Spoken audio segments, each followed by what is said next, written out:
चंद्रयान 3 की चांद के साउथ पोल पर सफल लैंडिंग और आर प्रज्ञानंदा के फिडे वर्ल्ड कप के फाइनल तक का सफर और अब नीरज चोपड़ा का वर्ल्ड चैंपियन बनना भारतीयों के लिए बीता सप्ताह सुनहरा रहा है। एक नहीं कई मौकों पर अरबों भारतीयों का सीना गर्व से चौड़ा हो गया। नीरज चोपड़ा ने अपना वजन कम करने के लिए खेलना शुरू किया। आज उनकी गिनती देश ही नहीं बल्कि दुनिया के स्टार एथलीट में होती है।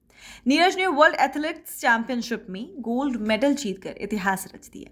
वो वैश्विक स्तर पर गोल्ड जीतने वाले भारत के पहले एथलीट बन गए। हरियाणा के एक गांव से भारतीय खेलों के सबसे बड़े सितारों में नाम दर्ज कराने तक का सफर नीरज का इतना गौरवमयी रहा है कि हर कदम पर एक नई विजय गाथा वो लिखते जा रहे। 2 साल पहले टोक्यो में उन्होंने ओलंपिक ट्रैक एंड फील्ड में भारत की झोली में पहला पीला दमका डाला। उस समय उनकी उम्र महज 23 साल थी। महान निशानेबाज अभिनव बिंद्रा के बाद ओलंपिक की व्यक्तिगत गोल्ड जीतने वाले वो दूसरे भारतीय बने। खेलों के महासागर में एथलेटिक्स में लंबे समय से पदक का सपना संजोए बैठे भारत को रातों रात मानो कि एक चमकता सितारा मिल गया। पूरा देश उनकी कामयाबी की चकाचौंध में डूब गया और वह सिलसिला अभी तक जारी है।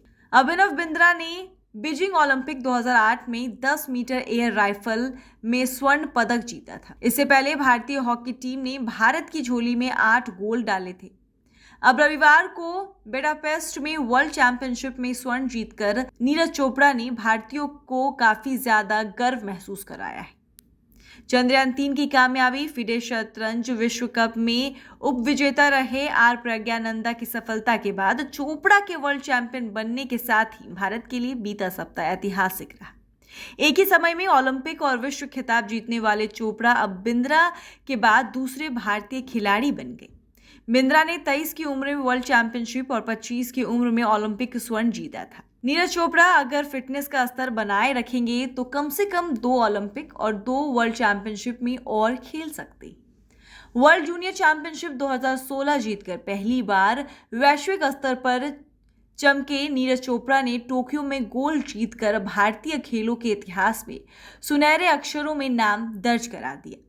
पूरे देश में जिस तरह उन पर स्नेह बरसाया और वह बहुत ज्यादा अभूतपूर्व थे। अब तक ऐसा क्रिकेट्स के लिए ही देखने को मिला था। टोक्यो के बाद उन्हें अनगिनत सम्मान समारोह में हिस्सा लेने के लिए बुलाया गया।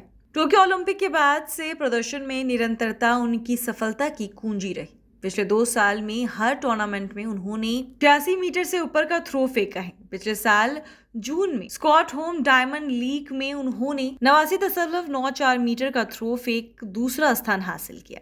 चोपड़ा भले ही बिंद्रा की तरह वॉक पटु ना हो, लेकिन अपनी विनम्रता से हर किसी का मन मोह लेते हैं। भारत हो या विदेश, सेल्फी या ऑटोग्राफ मांगने वालों को निराश नहीं करते। वह दिल से बोलते हैं और अपने हिंदी भाषा में ही बोलते हैं।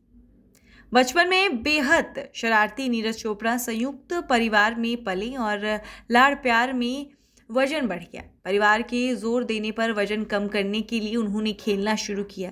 उनके चाचा उन्हें पानीपत के शिवाजी स्टेडियम ले जाते। उन्हें दौड़ने में मज़ा नहीं आता, लेकिन भाला फेंक से उन्हें प्यार हो गया। उन्होंने इससे हाथ आजमाने की सोची और बाकी इतिहास है, जिसे शायद स्कूल की किताबों में बच्चे भविष्य में जरूर पढ़ेंगे।